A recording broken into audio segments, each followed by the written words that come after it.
Welcome to the Drone Vibes Podcast, taking your passion for multi-rotors and drones to the next level. We're all about the drones, tips and tricks, new products, reviews, interviews with the pros, and much, much more. Whether you're interested in drones for business, racing, or just having fun, this show is for you. So sit tight and hang on. We're about to take off.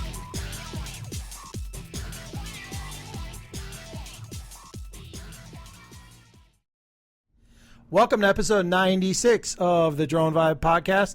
For all of you that are watching us on YouTube, we are on video now, and this is the second episode of this podcast in video form. I am Eric.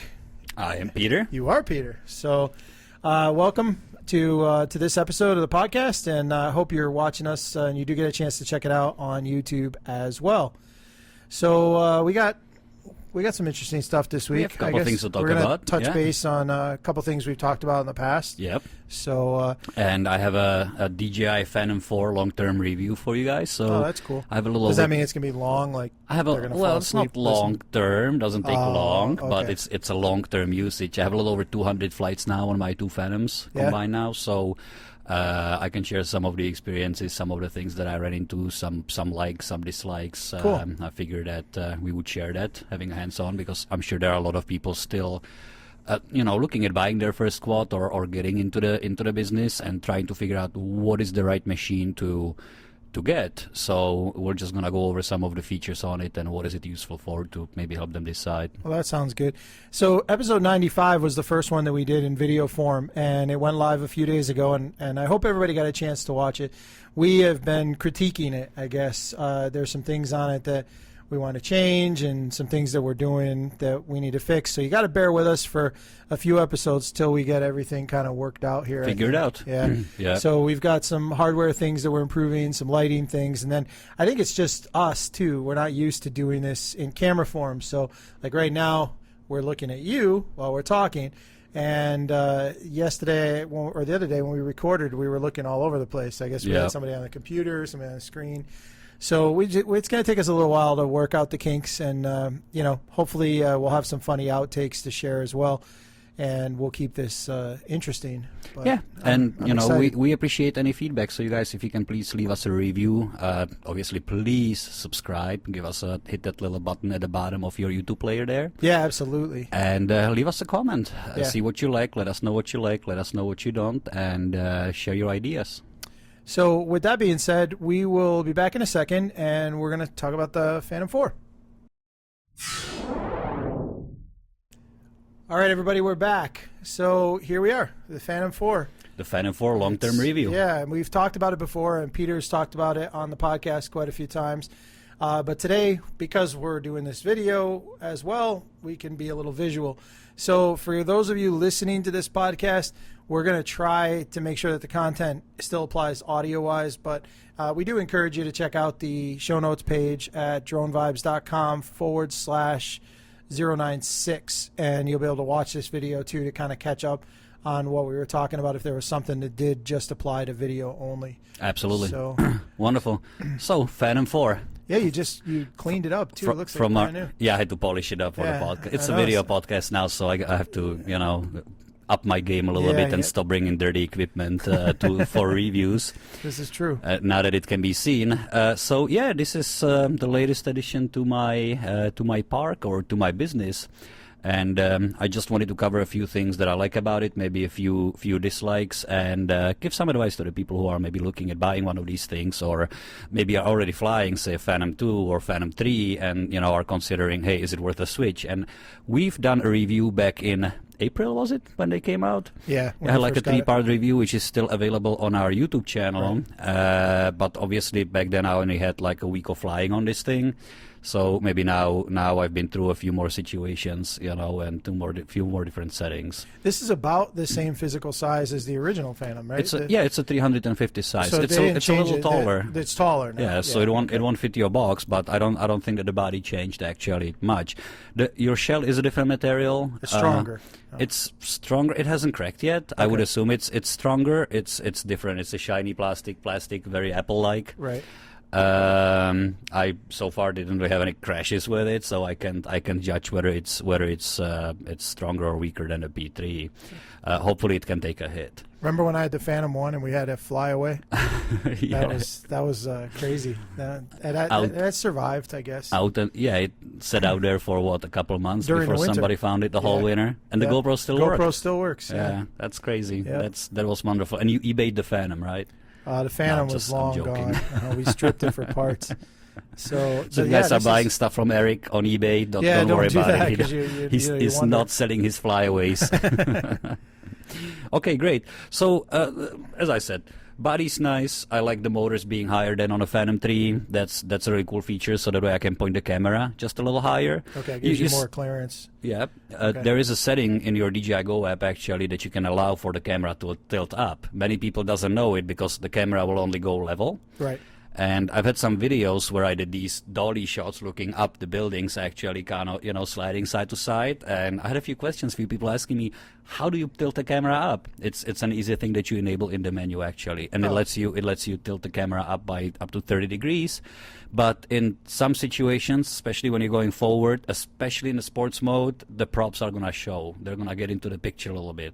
And you're not always going to see them on your iPad or on your iPhone or whatever device you're using, because they're, it's difficult to pick them up. Right. So just look out for it. It's happened to me quite a few times, and I either crop the image if I shoot it in 4K by a little bit. I was just going to say, if you're in 4K, then you have the ability. And when I edit my videos, a lot of times I use the letterbox, the bars on the top and the bottom. It just makes it a little more, wider, like a little cinematic view, I call it. Yep. So that sometimes helps with the props in the picture, but it's much better than it was on a Phantom 3. These are still the quick change props. Oh, these are much better. If you remember on a Phantom 3 you had to screw them in. Here you just pop them off. Oh, these are more like the Inspire. Like the Inspire or the Matrice. So they did change it. So it is nice and easy. I did get a beautiful case for it, one of the Nanook cases. Yep. It's actually sitting right there. It's a little too big to put on our table here. But the thing is, it's pretty much made to survive an apocalypse. I think this would be like the last thing, after the comet hits and everything else melts away.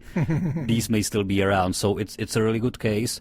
And so I like two things about it. One thing is it really protects the drone. Right. Second thing is it fits it with the props. Oh, you don't take the props off? You don't have to take the props off. Oh, that's nice. Not that that's like a problem. It takes a few seconds, but still, it saves you, putting them on, taking them off. It saves you every time. And I've had it happen where I did not lock the prop in once properly, and it actually flew off on a takeoff. Oh, so the machine never took off, but the prop just, went away. 20 feet up, and like one of those toys you can use. Yeah, and it went in a river. Yeah, so at least it floated. At least the Phantom didn't go into the river. That's true. So that was good. So I kind of like the fact that I can leave the props on. Another thing about this case is the Phantoms, they historically have this perception of being toys, not really being a professional equipment, and there are still people having debates. Okay, do you use this for some serious work? Do you not use it for the serious work? And I'm going to touch a bit on that a little bit later. Mm-hmm. But showing up with that big case for a shoot, it's a sign. I believe it's a perception. Everything communicates. What does your car look like when you show up? Even if it's a simple real estate shoot, it matters because you're there. You're working for your clients, but you're representing them in the eyes of their clients. Right. So perception is everything. So if you had the old jalopy pickup that when you stop it, it does the continuous ignition and shoots sparks out the back, that's probably not a good the way. The Chevrolet Celebrity. Exactly. Or the nondescript white van. So you're right. I mean, it's important, and a lot of people, and it's rightfully so. All the way up till the Phantom 3, actually, I didn't think of Phantoms as a serious tool. The only thing I used the Phantom for was the indoor shoots, because it was small enough. You could put the prop guards on it. It was nice. And I wouldn't bring it to the job all the way until I got my hands on a Phantom 3, and even that I bought as a hobby machine, as a fun machine, because we go on a lot of little trips. I try to catch as many sunrises, sunsets, in so many different places, and to drag out the Inspire every single time, I fly into places. A lot of times it's over water, just because if you're in more like densely populated area or some of the urban areas, that's the only way to get some nice skyline shots, is being over water, without flying over people. So I like the portability of this, and I like the fact that I'm I'm not gonna say only losing $1,400 Right, if it but it's crashes, certainly but less you're money. not. It's not. You don't have to wait till next Christmas to get your next one. Yeah. You know. I got to admit, though, looking at it, while it still looks the same as the original Phantoms, the new case and stuff, it has a more, like you said, Apple-like feel to it. It looks beautiful. Yeah, so it's not. And when you see the video quality from it, it's definitely not absolutely. like it used to be. And to me, I actually do address it with clients because I kind of shot myself in the leg. You know, a couple years ago, I would tell them, oh, if somebody shows up with a little white quadcopter, you know, that's not really professional equipment. Right. And here you are. So guilty. I, may have contributed to the perception there a little bit, but what you're selling the clients on is the quality of the work. So you can show them, okay, well, this is what can be done with this particular camera, right. And I don't think it really matters what you deliver it with as long as you're using the same unit that you sold them on. So you wouldn't send them a reel done on a red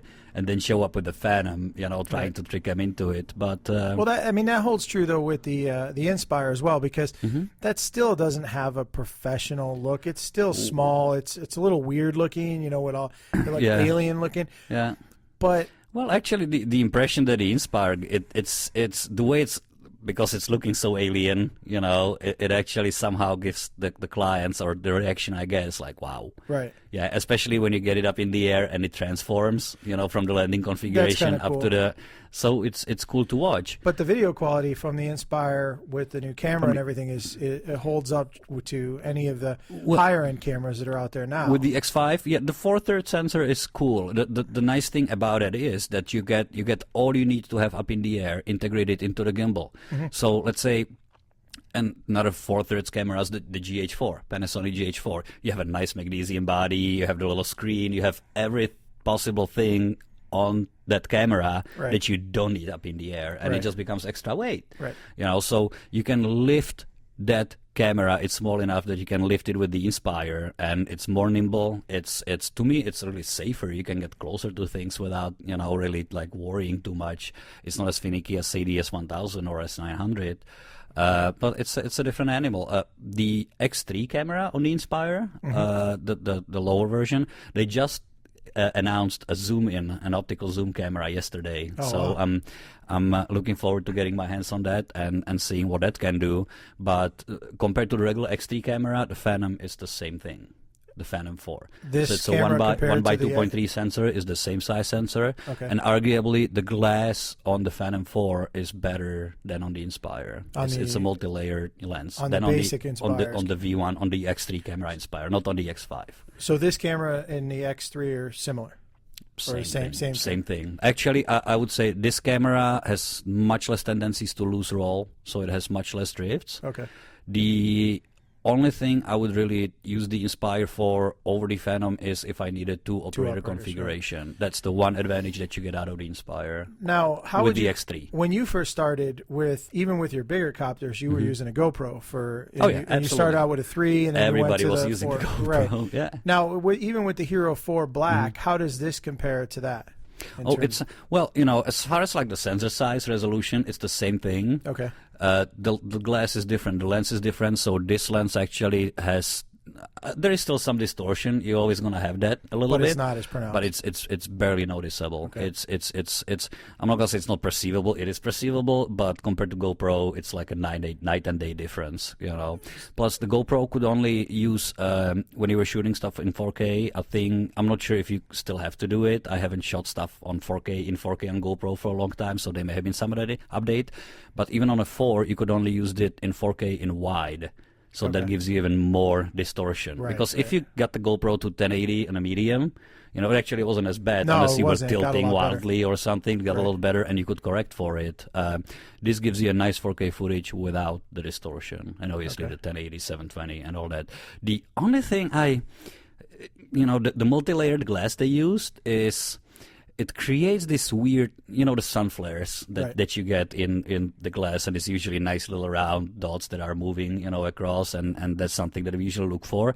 The sun flares on this camera are weird. They're not round. They kind of look like a deflated ball, or they're like a heart shape where they have like a really well lit center, point, and it kind of comes out and around. So it's different. It's just something you got to be aware of. Yeah, if you you're know, looking and to get I that sometimes try to avoid it. Plus, you know, in the angles, it's a really pronounced sun flare too. It has, you know, it has a lot of brightness to it. So you want to make sure it's not, if you say, you know, shooting some object, you want to make sure it's not covering that object. Right. Because then it's kind of difficult to get out. Now the gimbal on this full 3-axis, it's built in, it's all integrated. Yeah. As opposed to before having to use the gimbal for the GoPro. Yeah. How do you like this gimbal compared to what you've used in the past, or even compared to the higher end stuff such as the Ronin and all that? It's good. It does what it's supposed to do. You know, it has the DJI precision to it, so it doesn't really. This particular gimbal never gave me any problems. It's comparable to the Inspire. It's totally, same. Totally.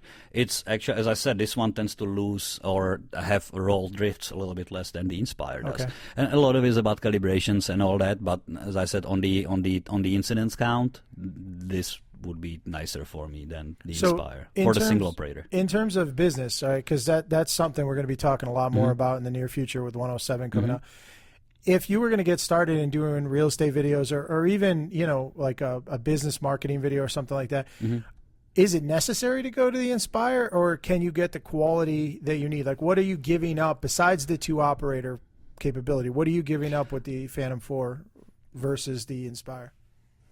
2-operator capability. That's really it. You know, unless you wanted to go with the X5 camera. Unless you want to go with the X5, Right. but that's a whole different animal. You probably not a machine you would get when you're just getting into the business. Exactly.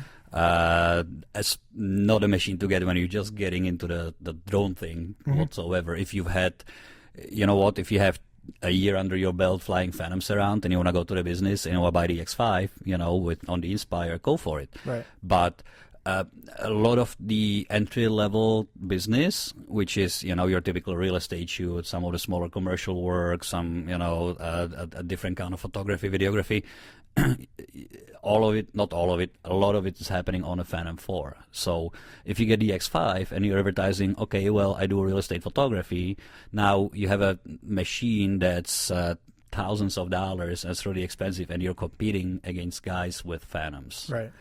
While getting, yes, the results, arguably not really perceivable difference, because, yeah, you may see a difference when you pull up the image on your computer screen. But by the time it gets compressed down to JPEG and posted on the realtor's website, it's gonna look very similar to each other. It's not really much of a perceivable difference. The important things then become your framing, your light, your composition, and some of the other things. So I would say for the entry level to get in, I'd rather buy 2 Phantoms than 1 Inspire. Okay, and have redundancy while you're at it. And have the redundancy while you're at it. Also, another thing with the purchase there is the batteries, because that's another thing. On the Inspire, your typical battery, the TB48, you probably get 12 to 15 minutes out of it. You know, once it's flown a little bit.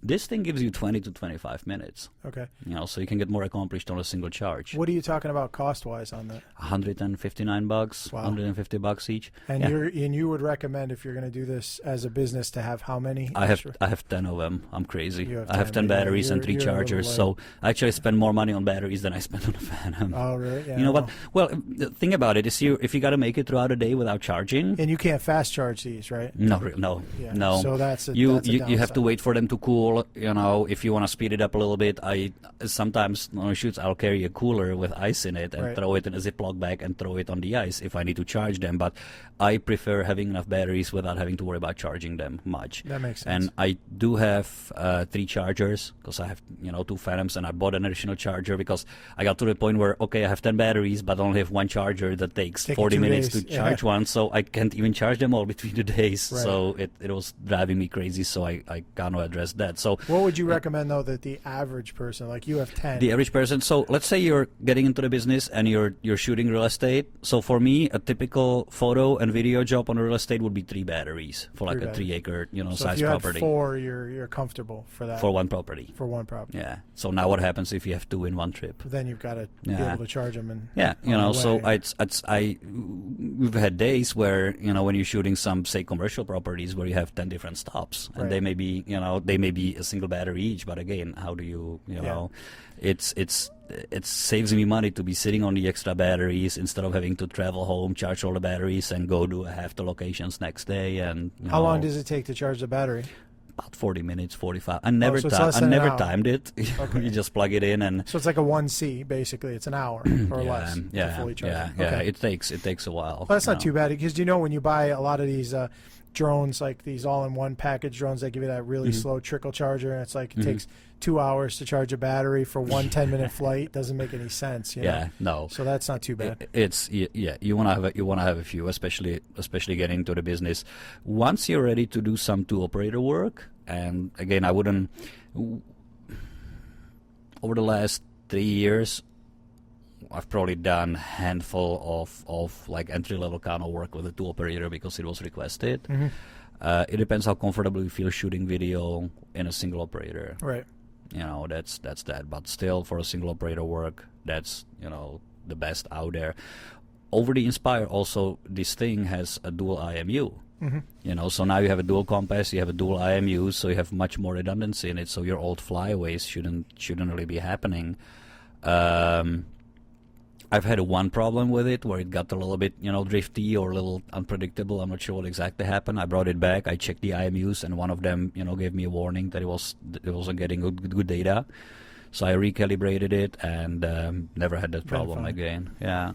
Okay. So you still have to do the dance with this every time you go to a new location. Yeah.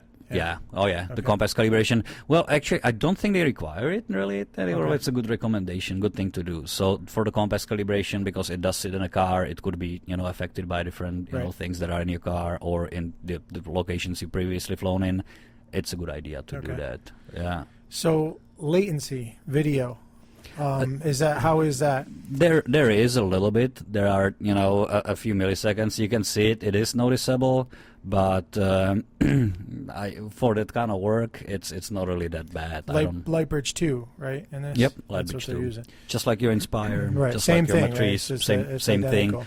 It uses the Go app. Right. All right, Peter. So what about the transmitter now? We already talked. We got the camera and the basics of the copter. Yeah. Well, the transmitter is your good old Inspire or the Phantom, style transmitter. So they're using the same one now. It's not different anymore. It's the same transmitter. The only difference is the Phantom one doesn't have the HDMI out on it. You can get an additional module and just replace this piece right here to have the HDMI out. So you can buy that separately. Yes. Oh, nice. I don't do that on the Phantom. I use the HDMI port on the Inspire just to have a little better reference monitor, the reference screen. For the Phantom jobs, I'm usually fine with just the iPad or the iPhone. The holder for them, the material is a little bit different than the Phantom 3. It's seems a little bit of a harder plastic, and the mount, your tablet mount, is much better. Can you put a full-size iPad on there or no? Just yeah, I think so. I never tried. I have the mini. Yeah, it would be pretty heavy. I've seen people modding these to put the iPad Pro on it, right? Which to me is wow. That's crazy. That's huge. That's big. You can see a lot on it, I'm sure. Sure. The only thing I'm not loving about the iPad or any of the tablets, you can get the visor for it, but it doesn't really help with the reflections much. Okay. It's because that screen on the iPhone, the iPad is very reflective as it is. There's not much and it's whatever when it sees you, especially if you're wearing some light clothes or in the sun, you see yourself there a lot. So I may upgrade this to HDMI just to have that option, to have the monitor and have it kind of in my face. Do you think that would affect the latency? If you were watching no, HDMI? not on the HDMI. It seems to be the same. Latency's identical. I haven't tested it, so don't quote me on it. But it doesn't seem higher. It doesn't seem more of latency than that. What I use the HDMI for on the Inspire controller is in the two operator setup. I'll have the cameraman's camera right in his face. The screen right in his face. Do you remember my rig where you strap it to the body? You still use that? Yeah, in a two operator only, and I'm about to reintroduce it for this just because of the reflections. They drive me crazy. I have some nice production monitors that are really high brightness and really high quality monitors, and I don't want to be struggling with the iPad. Plus, that's why I build it. The screen being in my face like this, it doesn't make me look down Right. and potentially look farther away from the drone because We'll have you to kinda share a wanna keep picture the of that. visual. You got to have a picture of you. I'm pretty sure I do. It's a pretty neat setup you have. Yeah. You know, it was the original. A few people actually built them the same way. Yep. I don't know if you remember Christian Robinson. Yeah, he had one. He built one with a 17-inch monitor. Nice. It was crazy. You see him do it with like a 32-inch. Yeah, that was funny. Yeah, the monitor was bigger than the Phantom. Actually, it was cool. That's funny. Yeah, so it's that helps. But the main reason why I built that is, you know, not to have much of an angle between the aircraft itself and the screen, so I can quickly switch. If you have to look down, you know, up, down, up, I don't. That was like one of the that things much. I didn't like about the monitors mounted on the transmitter. Yeah, I see a lot of people hold it up like this and fly like this, but that's not. That's what you end up doing. Is you end up doing something like this, you know, and then you don't.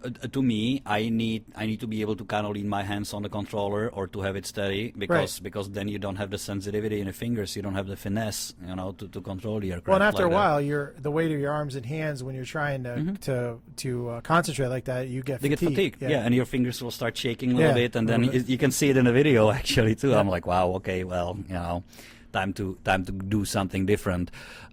Speaking of seeing shaking in a video, and that's a good point about a gimbal. Nice segue, by the way. There is a nice. There is a function in the menu in the DJI Go app in the gimbal settings that's called Synchronous yaw gimbal or Synchronous gimbal yaw. And what that does, it actually turns in the gimbal with your yaw or with your rudder. And the way you find out whether it's on or off, before you take off, when it's sitting in the ground, just move your rudder stick left and right and see if your gimbal moves left and right. So what it does for you actually, think of it this way: the third axis is in follow, right? So the camera is facing front. When you start turning the copter, the camera is still straight and then starts turning in later in a follow. It lags. So what a Synchronous does, it actually starts turning your camera first and then the aircraft follows. And then it stops. Okay. They meet again when you stop turning the aircraft. Okay. You know, which is cool if you know about it. Right. It's what's not cool about it, and what I don't like. There's not really much of a way to set the sensitivity of it. So even a small corrections that I do to the aircraft, so let's say I just needed a couple of more degrees to the left or right, they will show. They'll turn the camera. They will shake it a little bit momentarily. Okay. You know, so if I just do the small correction, it is visible in a video. I don't really prefer that setting. I have it off. Okay. And I just account for the camera turn-in. I know to go easy on the rudder, easy on a yaw, because there is a delay in the way, you know, the axis turns in, and B, there is a little bit of a latency in my downlink. Okay. And because those are consistent, you know what they are, it's actually kind of easy to train yourself on those. Yeah. So the DJI Go app for this is the same one that's used for the Inspire as well? Absolutely. So You just choose the aircraft and go for it. And all the functions are pretty similar between Well, there are some specific functions to the Phantom and some specific functions to the Inspire, like the obstacle avoidance. You know, you would only have those options in the Phantom, not in the Inspire. A few other ones. Obviously the linking the two controllers together for the two operator setup. That's something that's Inspire specific, but it's still within the same app. The cool thing about it is it's keeping your log to your flight log. So if you have any kind of reporting requirements, you can pretty much get away with that. Yeah. And it keeps them separate for each aircraft. You can name each aircraft. So I have them named. This one is Edmund. Edmund. That's Edmund. It looks like an Edmund. Yeah. But you can keep. Do I want to even know what the Inspire is called? You can. No, you don't. Okay, good. we're a clean, podcast, so we don't want to have to go back and bleep it out. That's true. And the other Phantom is Andy. I named it after my friend, just to be funny. Yeah. So you can, the point is that you can name the aircraft, and it keeps the stats separate for each aircraft, and then it keeps the stats total for you as a person, you as a pilot. So I can have my total hours, and then how they divide up between the Inspires and the Phantoms and the Matrice now and they really the other thought of aircraft that's everything, there. huh? Yeah, it's cool. It's really cool.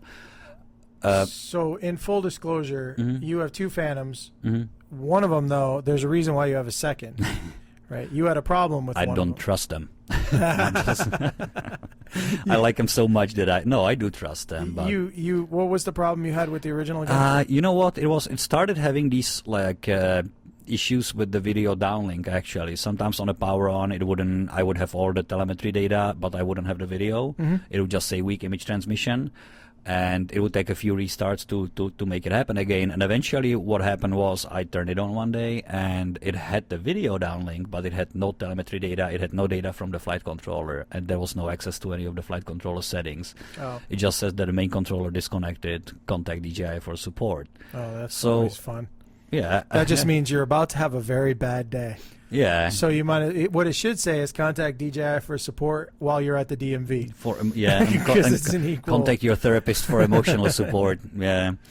No, but it's not. It's actually I called them up, and it did take a little while. I think I was like number 18 or 20 in the line, But they make sure they tell you are number 19, right. You are number 18. So you're like, yay! So it took maybe 20 minutes. To get there. Can you imagine the calls they get? Not to cut you off, but I'm just thinking about it. Yeah, those guys. You're a very seasoned pilot and will figure a lot of stuff out on your own. And you called with a legitimate problem that you couldn't figure out. But I can imagine their support guys are getting a call. How do you put the prop on? Yeah. How do you turn the battery on? How do you set up the link to the phone? Yeah. It's got to be. I'm not sure I'd want that job. It's a lot. And you know what? They do a good job. DJI does actually. Quite a few manufacturers do, and that makes a difference. If you're choosing a new copter, look at it. What kind of support you get behind it? Let's say the DJI has the Academy there. Right. So there's a lot of videos already and video tutorials that can teach you that. Right. I mean, obviously you have the dronevibes.com and the course. Drone Vibes podcast. That's so where you need to we be. can teach you a lot.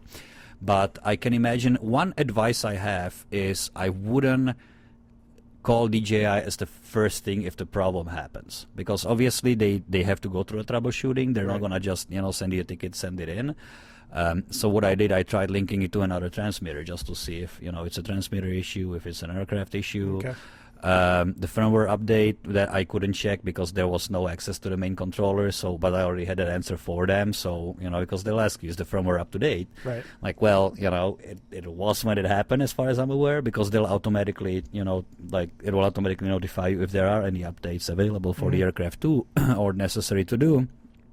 So there are a few things that you can cover and troubleshoot. Go through a regular troubleshooting in their manual or on their website before you call the support. Because what you don't want to do is you don't want to have them ask, oh, is the firmware up to date? And then you got to call them back. I got to find out and call you back, Right, because right. they can honestly, they can't help you without, making sure that all these things are covered. Yeah, that makes to make sense. sure. But what they did for me, they issued me a ticket. A label, shows up, and you just send it in. They paid for the shipping? Yeah, they paid for shipping. Okay. They paid for everything. They actually sent back a brand new Phantom. They did? They sent me. Yeah, it came in my controller, but a new Phantom. How long did it take? In and out 2 weeks. Oh, okay. But it's 4 or 5 days travel, because we're on the East Coast and those guys are West Coast, and it travels on ground. So that would make sense, though. I mean, that's another reason why, if you're going to do this as a business, having two is a good. Having good two, investment. and I bought another one because I couldn't be without it for 2 weeks, Right. and I didn't want to be using my Inspire for the Phantom jobs. Yep. Because what I've done, I would use the Inspire as a backup for the Phantom. So the Inspired one would be always sitting in a car, just in case something happens with this one. And I don't want to be traveling around with just one aircraft, because you get to a location, you may spend 2 hours traveling, and then what? You set an appointment with the client, and sometimes can't they do have anything. people in place or things in place ready for you, and you can't do it. So Right. sometimes it's worth the investment to have it. You only need So- that to happen once or twice, and then Yeah. that guy ain't calling you back. And Yeah. So if anybody's looking for a brand new Phantom, you guys let me know. Well, Nice. still has all the stickers on it. That's which one now? That's the. That's the 4. That's That's the the 4. same thing. Yeah. And yeah. what about? Do you still have a 3? Or No, you got rid of I it? sold it. I sold it on eBay. Yeah. Nice.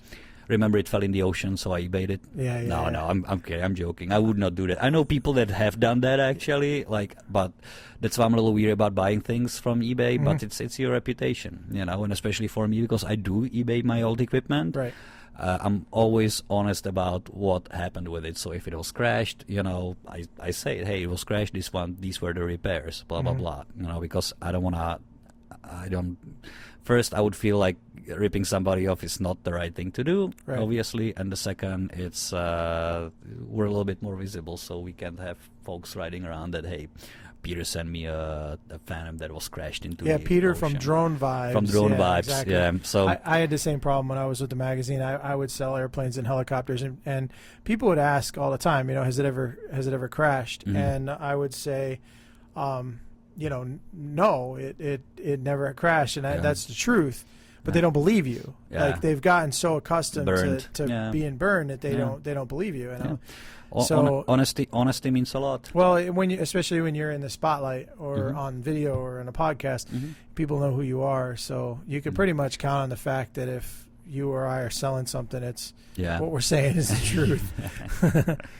Except of your Phantom 1. Except for my Phantom 1. That was long. That's in pieces still in a box. No, we parted it out actually. We wouldn't sell it because it's been sitting out. We actually used a couple of motors for a Phantom 2 when something went wrong. For some other, we used it for parts. So that one gets to live another life in the afterlife. Exactly. Cool. So that's about it on the Phantom 4. We had a conversation yesterday with my friend Mike Gearing from Photofly Media here in Connecticut, and because they're using all Inspires for all of the jobs, because they're looking for having one Kano aircraft to be used for everything.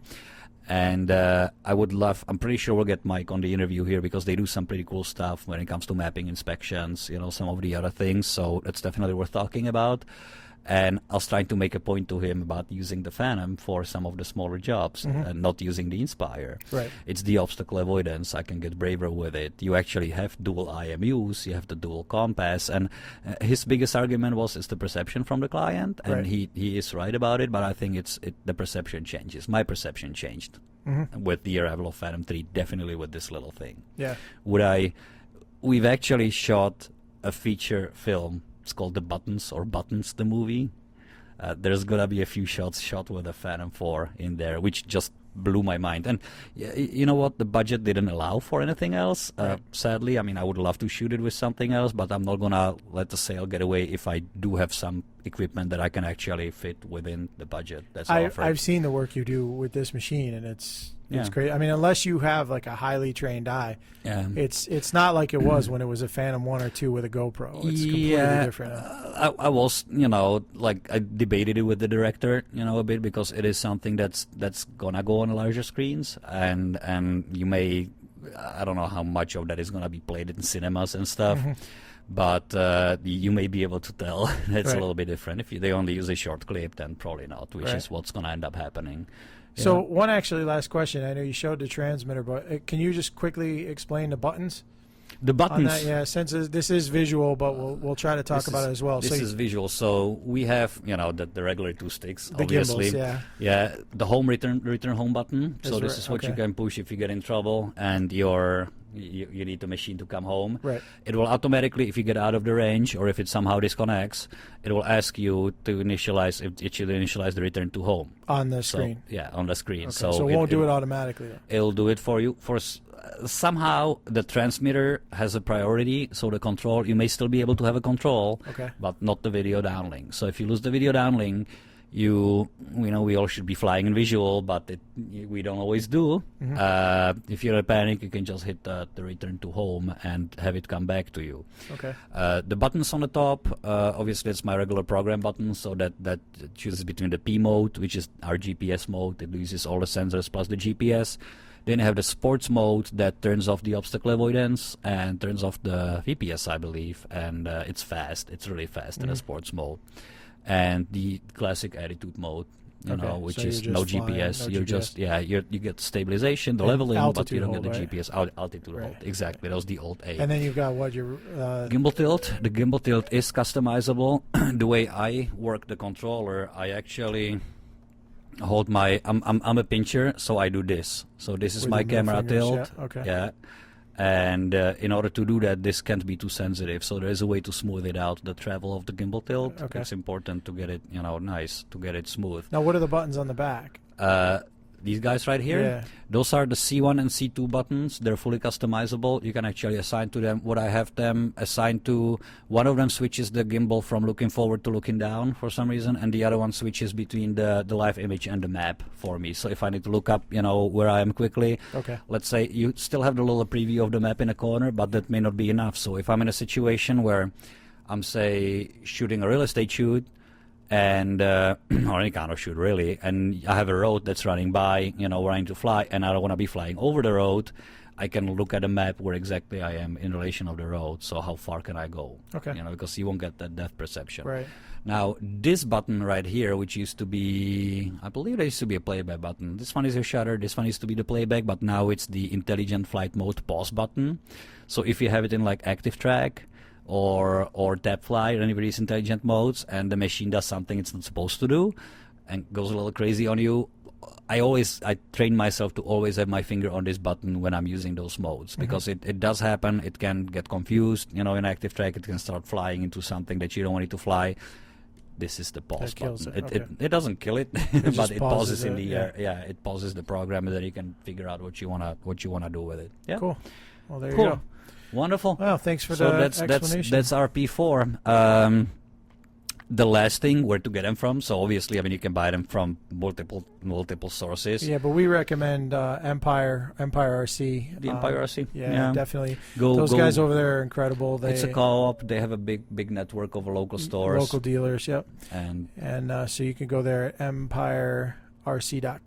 Yep. And if you do go over there, just tell them that Eric and Peter from Drone Vibes sent you.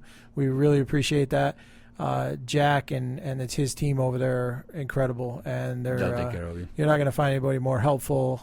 So for sure, go over and Plus check them out. they've been around. They're not only a drone business. They're also RC business. They got into it through the RC, so it's a co-op of the that does include or supports a lot of local stores. Yep. And we kind of need those guys, not necessarily for and consumer things, but there are a lot of hobbyists out there that need them around. I know I do. Yeah.